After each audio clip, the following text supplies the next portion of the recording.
Sawadee krap, I'm JP Mestanza. Today is Wednesday, May 15th. Welcome to Phuket Xtra, brought to you by pbcphuket.com.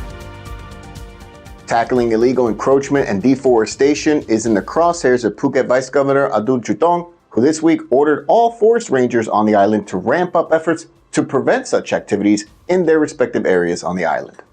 The order came at a meeting on prevention of deforestation on Tuesday at the newly opened Phuket Provincial Natural Resources and Environment Office in Phuket Town, where the Vice Governor marked the performance of certain agencies on the island in combating land encroachment on the island.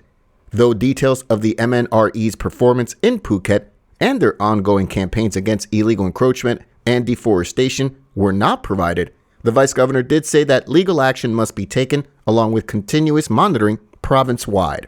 Vice Governor Adul cited encroachment at Freedom Beach and Nui Beach as two particular examples where officials were lax in taking preventative action.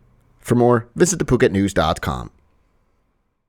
The top unelected official on the island is the Governor of Phuket, Sopon Suwanarat, who was appointed to that position by officials in Bangkok. He's now set to chair the selection committee for the so-called election of the next senator for Phuket. The upper chamber had previously been made up of 250 senators appointed by the military junta, which largely served to safeguard the interests of the pro-military royal establishment, complete with the power to elect the prime minister. Their term has now officially expired, though they will hold their seats until the incoming senators are sworn in later this year. This new Senate will shrink down to 200 members and will not have the power to elect the prime minister. But it is expected to retain much of their other roles, from voting on amendments to the military-backed constitution to appointment of independent bodies, including the Constitutional Court and the Election Commission. Their term will be for 5 years.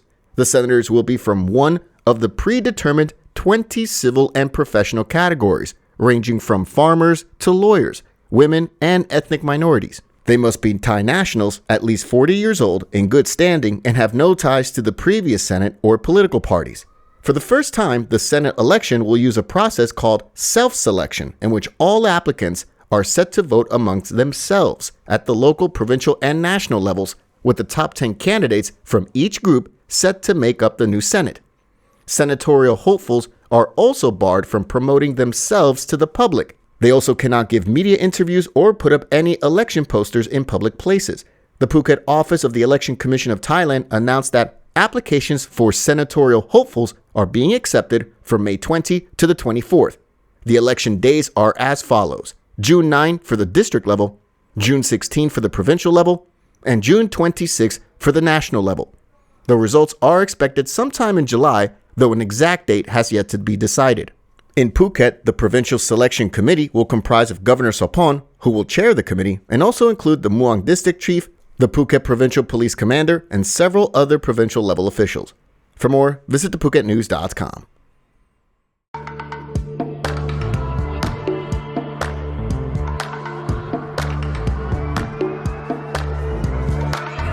I was sure that it'll be easier to clear you from my mind. I wish you fall out from the window, take a bad trip to the ground. Ooh. And bring the pleasure, see pressure just before you break a bone.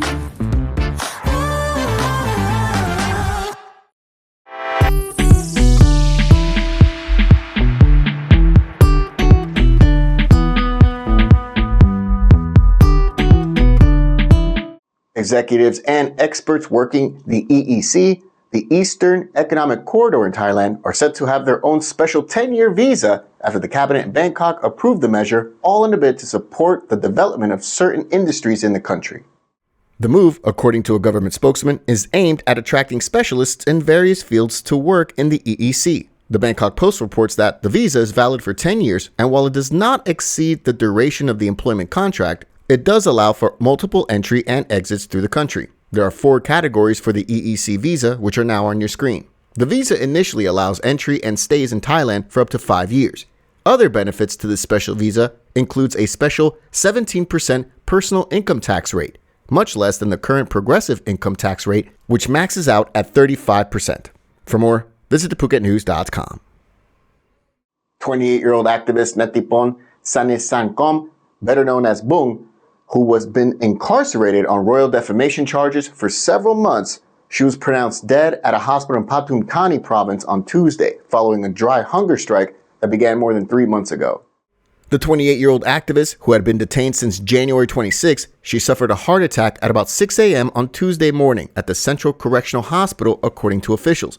Doctors were able to treat her and transfer her to Thammasat University Hospital in Pathum Thani, but was pronounced dead at about 11:22 a.m. Bung, who was the daughter of a judge and had worked as a tutor, faced up to 15 years in prison for each lèse-majesté charge if she had been found guilty. One of those royal defamation charges stemmed from her participation in an opinion survey on royal motorcades in February of 2022. She was also charged with contempt of court after a scuffle with guards during a protest outside the Bangkok South Criminal Court in October of 2023, in which she and others had gone to show support for another activist who had been sentenced for lèse-majesté. The day after she went to prison in January, Bung began a hunger strike to demand reform of the justice system and an end to imprisonment of political activists. She refused food and water, as well as most medical intervention. Other activists, as well as Move Forward Party MPs, have expressed their condolences over the woman's passing. Two of Bung's colleagues, Natanon Frank Chamahabud and Tantawan Tawan Tuatulanon, are also continuing with their hunger strikes, though they reportedly have been accepting some liquids and medications. Data from the Thai Lawyers for Human Rights group says that since the anti-government protests began in July 2020, 1,954 people have been prosecuted for political participation and expression. For more, visit thephuket.news.com. Thank you so much for joining us here today on Phuket Extra, brought to you by pvcphuket.com. We'll see you again tomorrow. Until then, stay classy, Phuket. Phuket's rapid modernization has made it one of the world's premier holiday destinations. Investors can still buy quality condominiums for as low as $75,000, and luxury properties can go all the way up to $20 million. Condominiums in Phuket are a safe, secure bricks-and-mortar investment offering foreigners freehold ownership. Call or email Thai Residential, Phuket's #1 trusted real estate advisor, to find your perfect Phuket property.